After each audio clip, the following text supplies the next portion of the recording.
नमस्कार, आप देख रहे हैं हम लोग और मैं हूं नगमा। आज हम चर्चा करेंगे पाकिस्तान के हालात की। पाकिस्तान में अचानक से जब नवाज शरीफ को हटाया गया उसके बाद क्या वहां पर एक सियासी वैक्यूम है, किस तरह की हलचल है, इसका क्या असर पड़ोसियों पर होगा, पाकिस्तान में जो हुआ क्या उसकी उम्मीद थी। कुछ दिनों से ये सुगबुगाहट थी, नवाज शरीफ की कुर्सी जो है वो खतरे में लंबे समय से थी और पाकिस्तान में आज तक कोई भी वजीर आजम, कोई भी प्रधानमंत्री अपना पूरा टर्म यानी 5 साल का कार्यकाल जो है वो पूरा नहीं कर पाया। अगर नवाज शरीफ अगले साल ऐसा कर लेते तो वो एक इतिहास बनाते, लेकिन इसके पहले वो हटा दिए गए और ये तीसरी दफ़ा है जब वो हटाए गए हैं। इसके पहले 2 दफ़ा उन्हें हटाया गया था और कहा जा रहा है कि एक दफ़ा एग्जीक्यूटिव, एक दफ़ा मिलिट्री और अब तीसरी दफ़ा जुडिशरी ने उन्हें उनकी कुर्सी से हटाया है। तो इसके आगे अब पाकिस्तान में क्या होगा? क्या सेना ने इसमें भी दखल दिया है नवाज शरीफ को हटाए जाने में? काजू साहब, उसकी उम्मीद थी कि ये होगा। कुछ दिनों से नवाज शरीफ की हालत तो गड़बड़ थी, वो बचाने में लगे थे, इमरान खान पीछे लगे थे पनामा गेट को एक बहाना बनाकर कि उन्हें हटाया जाए और बार बार ये बात होती थी कि वो रावलपिंडी के इशारे पर ऐसा कर रहे हैं। तो तीसरी दफा ये हटाए गए, क्या इसे आप एक जुडिशियल कू मानेंगे? देखिए, जिस तरह से सुप्रीम कोर्ट ने पाकिस्तान की सुप्रीम कोर्ट ने नवाज शरीफ के खिलाफ फैसला दिया है, उससे कई प्रश्न उठते हैं और प्रश्न प्रोसीजर के। मुझे लगता है कि जब से जेआईटी बनाई थी, जेआईटी की नियुक्ति हुई, उसकी रिपोर्ट आई उनके पास, उसके बाद ही से जिस तरह का प्रोसीजर कोर्ट ने अपनाया, वो मैं ये यकीन के साथ कह सकता हूं कि भारत की अदालत या सुप्रीम कोर्ट कभी नहीं अपनाता। और अब आखिरी नुक्ता मैं ये कहूंगा कि उन्होंने पूरी सुनवाई करने के बजाय जिस नुक्ते पे नवाज शरीफ को हटाया है, उससे यही लगता है कि या तो जज साहबान किसी प्रेशर में थे, और इसलिए भी ये बात हो रही है कि क्या मिलिट्री का दखल था इसमें। मिलिट्री ने तो खुद कहा था, जब आईएसआई का एक मेंबर और मिलिट्री इंटेलिजेंस का एक अफसर जेआईटी का के सदस्य नियुक्त हुए, तो एक बड़ा अप्रत्याशित बयान आया था मिलिट्री की तरफ से। उन्होंने कहा कि हम अब सुप्रीम कोर्ट की और पाकिस्तान की जनता की उम्मीदों पर खरे उतरेंगे। तो यानी ये कि हम नवाज शरीफ को इस मामले को, इस इन्वेस्टिगेशन को मैनिपुलेट नहीं होने देंगे जी। तो एक किस्म से तो उनकी दखलंदाजी तो है। पीएमएल नवाज है सुशांत जरीन, वो बार बार ये बात अब कह रहे हैं कि इसमें मिलिट्री दखल तो है ही और मिलिट्री की वजह से हुआ है। दूसरी तरफ ये चर्चा, बल्कि हिंदुस्तान में भी कई इस तरह के भी लेख हैं कि ये एक तरह से एक इशारा है कि जुडिशरी कितनी अब इंडिपेंडेंट है और कैसे आप मुस्कुरा रहे हैं इस पर, लेकिन एक भी ये भी पहलू है कि किस तरह सुप्रीम कोर्ट ने इंडिपेंडेंटली काम किया है और डेमोक्रेसी मजबूत हो रही है। खुदा बचाए पाकिस्तान को अगर जुडिशरी इस तरह की इंडिपेंडेंट हो जाए। देखिए, अगर खुदा का खौफ करें तो ऐसी इंडिपेंडेंट जुडिशरी दुनिया में कहीं पे नहीं है जिस तरीके की पाकिस्तान में है जी। ये इंडिपेंडेंट जुडिशरी नहीं है, ये जुडिशरी रनिंग अमॉक वाला सीन था। प्रोसीजर की भी बात की काजू साहब ने, लेकिन ये मेरी नज़र में आपने उम्मीद की बात की। उम्मीद तो उन लोगों को थी जो नवाज शरीफ को निकालना चाहते थे, और नवाज शरीफ के जो हामी थे उनको वो आशंका थी कि यही करेंगे। और जिस तरीके से सारा प्रकरण हुआ उससे तो ये महसूस होता है कि पहले से मन बना रखा था कि इसका गला काटना है, इसको राजनीतिक तौर पर इसका मर्डर करना है, और उसके बाद उसका जवाब क्या है वो ढूंढते रहेंगे। अब जिस चीज के ऊपर मुकदमा चला उस पर तो आपने उनको बोला कि भाई ठीक है, ये मुकदमे में कुछ शायद ठोस बात है तो आपका ट्रायल चलेगा क्रिमिनल कोर्ट में, लेकिन आपको हम पहले से बर्खास्त करते हैं क्योंकि हम आपको गिल्टी पाते हैं कि आप सादिक और अमीन नहीं है, यानी कि आप सच नहीं बोलते और आप ईमानदार नहीं है। तो उस पर तो आपने पहले से निकाल दिया। आपने जो अब ट्रायल चलेगा वो भी प्रेजुडिस ट्रायल होगा, क्योंकि एक बारी सुप्रीम कोर्ट ने आपको ये बोल दिया कि भाई आपके खिलाफ तो ये चार्जेस बिल्कुल प्रूव हो गए हैं और आप सादिक और अमीन नहीं रहे, तो छोटे कोर्ट की कहां वो कहा था कि वो सुप्रीम कोर्ट के फैसले के खिलाफ जाएगा जी। तो एक तो चीज हमारे सामने साफ है कि नवाज शरीफ को राजनीतिक तौर पर पूरी तरीके से खत्म कर दिया जाएगा, और जो 6 महीने की मोहलत दी गई है जिसके अंदर ये केस तय करना है, और एक बारी नवाज शरीफ को आप कन्विक्ट कर देंगे, जो विक्की करेंगे ये उसके बाद वो पार्टी के भी सरबराह नहीं रह सकते। इस पे भी कई तरह की ओपिनियन है कमर आगा साहब कि क्या उनको जिंदगी भर के लिए, जैसा उन्होंने कहा कि अब वो कभी कोई पॉलिटिकल पोस्ट होल्ड नहीं कर सकते, लेकिन पहले के केसेस में जहां आर्टिकल 63 इस्तेमाल हुआ तो 5 साल के लिए हटाया गया था। तो ये कोई क्या तय है कि इनको, क्या अभी क्लियर है ये बात 5 साल के लिए या उता उम्र, क्या है ये सिचुएशन? अभी ये तय नहीं हो पाया। नहीं, वो तय बात है। अगर आप सादिक और अमीन नहीं हैं तो आप ताहयात आप बर्खास्त हैं। पर ये सारे नहीं, अगर आपने एक मिनट सर, अगर आपने एक नॉन डिस्क्लोजर ऑफ एसेट किया है तो उसके तहत तो आपको 5 साल के लिए डिस्क्वालीफाई किया जाता है। लेकिन अगर आप सादिक और अमीन नहीं हैं तो फिर आपको ताहयात नहीं। जहां तक मेरी मालूमात है, हाँ। ये मामला अभी सुप्रीम कोर्ट, पाकिस्तान की सुप्रीम कोर्ट के सामने है।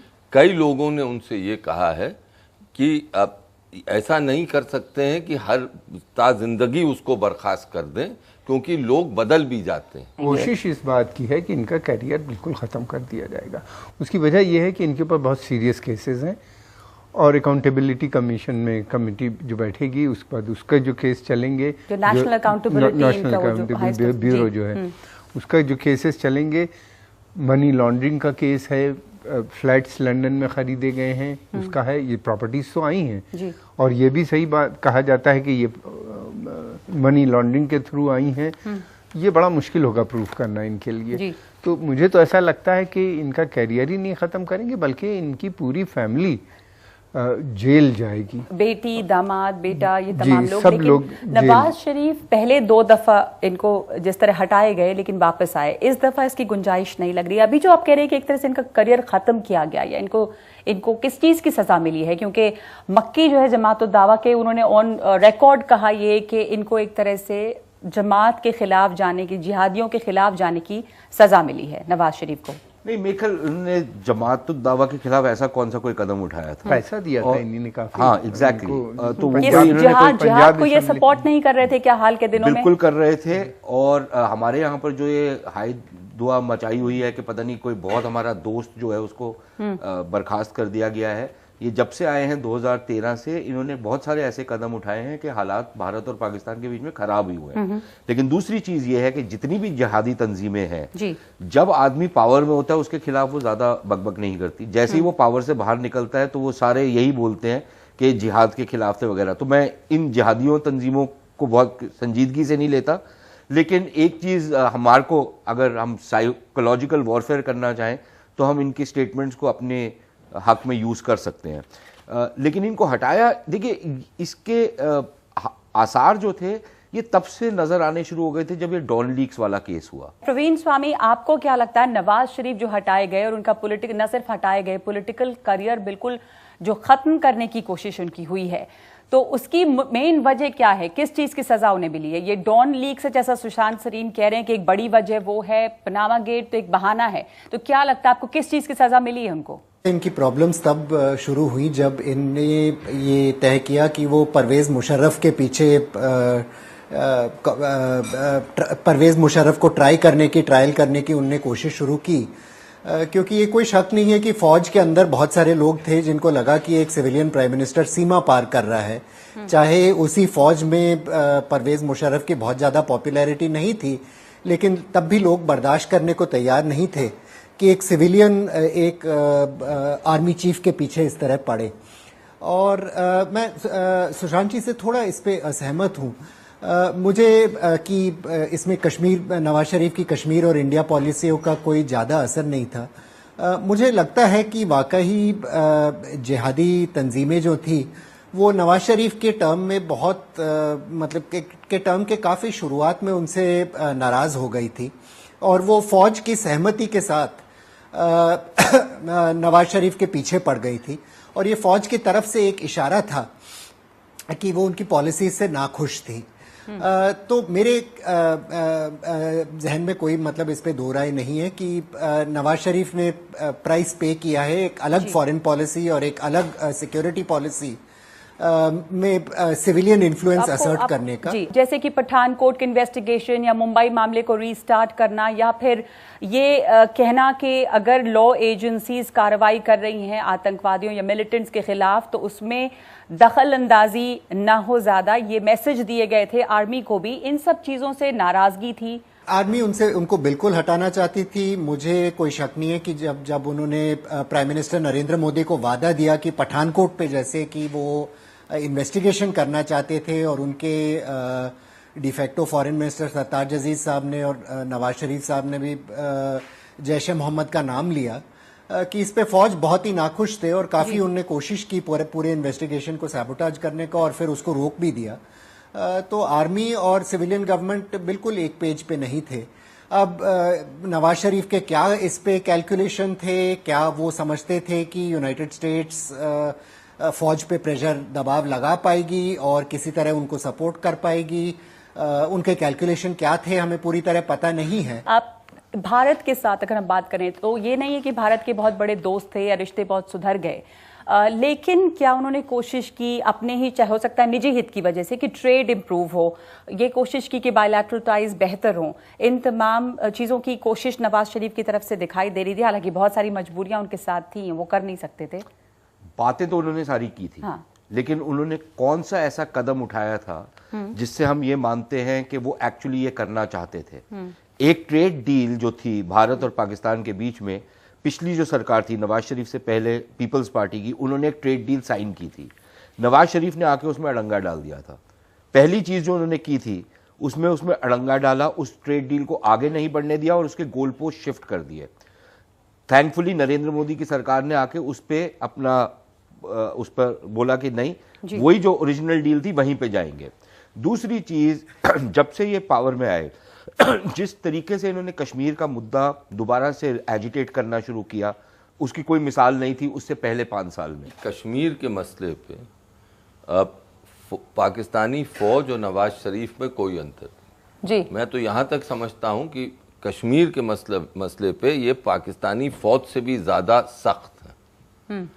लेकिन इसके साथ साथ जहाँ फौज में और इनमें फर्क था कि ये ताजिर है, और यही नहीं, कई पाकिस्तान के सिविलियन हुक्मरान ये जानते हैं कि अगर पाकिस्तान को खुशहाली की तरफ ले जाना है तो भारत के साथ इक्तिसादी रिश्ते होने पड़ेंगे, नेचुरल है, और वो चाहते हैं ये कदम उठाना।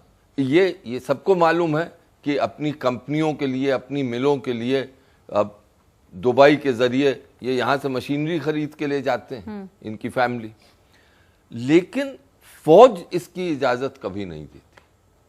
तो जो इनका फर्क इनमें और फौज में था वो ये था कि फौज जो है वो ये कि ये भारत के खिलाफ के साथ कभी यूनिलैटरल कदम उठाने की कोशिश कर लेते थे। जैसे नवाज, जब मोदी जी ने इनको निमंत्रण दिया अपने शपथ ग्रहण में तो ये आए, उसके बाद ऊफा में जॉइंट स्टेटमेंट हुई जिसमें जम्मू कश्मीर का जिक्र नहीं था। फिर जो दिसंबर 2015 में जो सब सिलसिला चला, ये फौज को नागवार था। क्या पाकिस्तान की इकॉनमी सुधर रही थी? क्या हालात वहां पर बेहतर हो रहे थे? और इनके जाने से वो तमाम चीजें, अभी एक केओस भी है, एक वैक्यूम भी है, किस तरह देख रहे हैं आप इसको? जाहिर सी बात है, इनके हटने के बाद इनस्टेबिलिटी बढ़ेगी। इनको हटाने के कई रीज़न थे। 3 ऐसे लीडर्स थे जो बड़े इमर्ज हुए थे पाकिस्तान में, एक जुल्फ़िकार अली भुट्टो और दूसरे बेनज़ीर भुट्टो और तीसरे ये तीनों लीडर चाहते थे कि पाकिस्तान में सिविलियन एडमिनिस्ट्रेशन थोड़ा असर्ट करे, अपनी पोजीशन ज़्यादा होनी चाहिए, आर्मी का रोल कम होना चाहिए, ख़ासतौर से पॉलिटिक्स में। 2 की हमने देखी किस तरीके से हत्याएं हुई।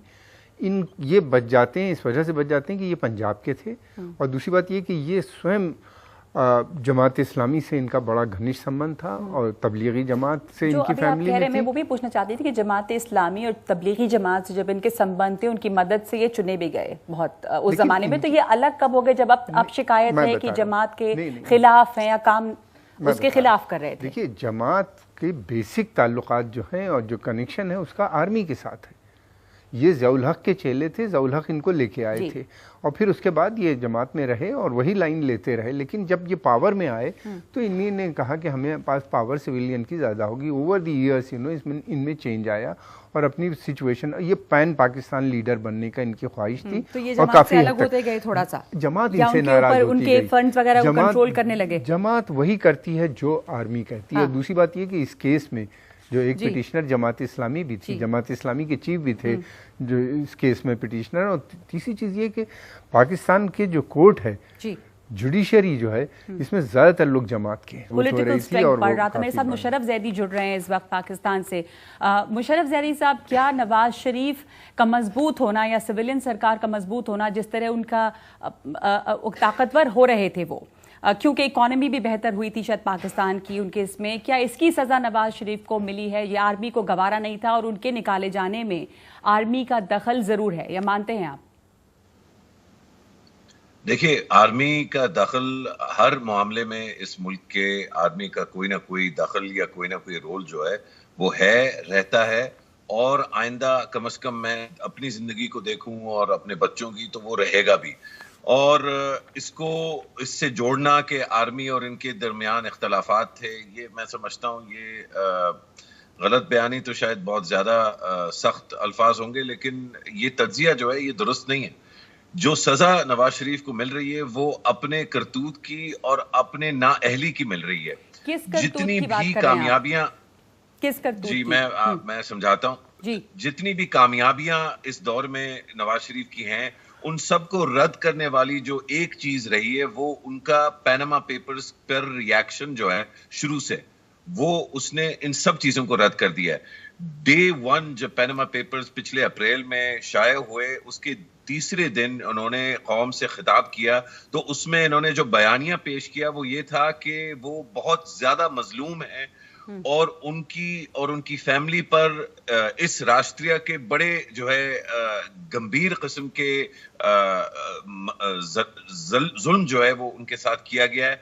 और इस बयानिए को पाकिस्तानी अवाम यानी कि कोर्ट ऑफ पब्लिक ओपिनियन और ये जो हमारे आप वाकई मान रहे हैं कि पैनामा पेपर्स जो है वही वजह नवाज शरीफ के हटाए जाने की? क्योंकि आपके यहाँ भी अलग अलग ओपिनियन है। अस्मा जहांगीर को मैं पढ़ रही थी कि कोर्ट ने जिस तरह काम किया है वो बहुत एक खतरनाक प्रेसिडेंट सेट कर रहा है। एक और बैरिस्टर साहब ने लिखा कि आर्टिकल 62 जिस तरह इस्तेमाल किया गया है वो बहुत खतरनाक है, वो आगे भी गलत इस्तेमाल उसका ऐसा होता रहेगा। क्योंकि जहां तक हम ईमानदारी की बात करें और आर्टिकल 62 की, बहुत सारे पार्लियामेंटेरियन जो हैं वो उसमें उससे बच नहीं पाएंगे, क्योंकि ये बड़ा मुश्किल है क्योंकि इतना ईमानदार।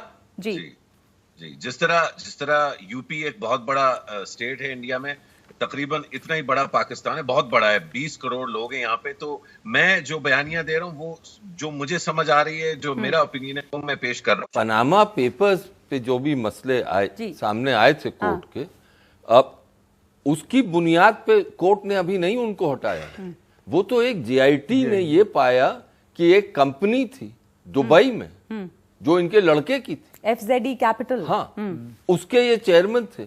उस मसले पे जो कि बहुत ही टेक्निकल है और जिसपे दोनों तरफ बहस हो सकती है, उसको बुनियाद बना के 5 जजों ने उनको बर्खास्त किया। और मैं दावे के साथ कह सकता हूं कि और किसी देश की सुप्रीम कोर्ट इस तरह का प्रोसीजर नहीं अपनाती जो पाकिस्तान के सुप्रीम कोर्ट ने अपनाया इस मामले में उनको बर्खास्त करने के साथ। मैं प्रोसीजर की बात कर रहा हूं, ये बिल्कुल, और अब रिव्यू में जाएगा, लेकिन मुझे नहीं उम्मीद है कि वो कोर्ट, पाकिस्तान का कोर्ट, मुशर्रफ ज्यादा जानेंगे कि उसको रिव्यू करेगा, क्योंकि प्रोसीजर सरासर गलत है। मुशर्रफ, आप इसके ऊपर एक क्विक रिएक्शन आपसे कि क्या ये रिव्यू की गुंजाइश है? 100% अगर गुंजाइश नहीं है तो गुंजाइश बनानी पड़ेगी, क्योंकि बहुत ज्यादा खदशात और तहफ़्फ़ुज़ात जिस तरह मैंने बयान किया यहाँ पर हैं। और ये जो खास तौर पे 62 का इस्तेमाल किया गया है, यहाँ पर इस पे बहुत लंबी और एक देर पा डिबेट पहले से चल रही है, अब और तेज हो जाएगी कि क्या अमॉर्फस और इंटेंजिबल चीजों की बुनियाद पर एक प्राइम मिनिस्टर को पूरी जिंदगी के लिए डिस्क्वालीफाई किया जा सकता है। ये सवाल जो है यहाँ पे भी पूछा जा रहा है और कोर्ट में भी, पूरी बेंच के सामने भी मैं समझता हूँ पूछा जाएगा। मैं एक ब्रेक लूंगी इस वक्त, उसके बाद लौटते हैं इस चर्चा पर। पाकिस्तान की सुप्रीम कोर्ट ने वैसे जो तमाम दूसरे coup हुए हैं पहले, उसमें उसको लीगल सैंक्शन एक तरह से दिया है, तो इसकी तारीख इसका गवाह रहा है। एक ब्रेक के बाद हम चर्चा करेंगे कि आगे सियासत पाकिस्तान की कहाँ जा रही है और पड़ोसियों के साथ रिश्ते किस दिशा में जाएंगे।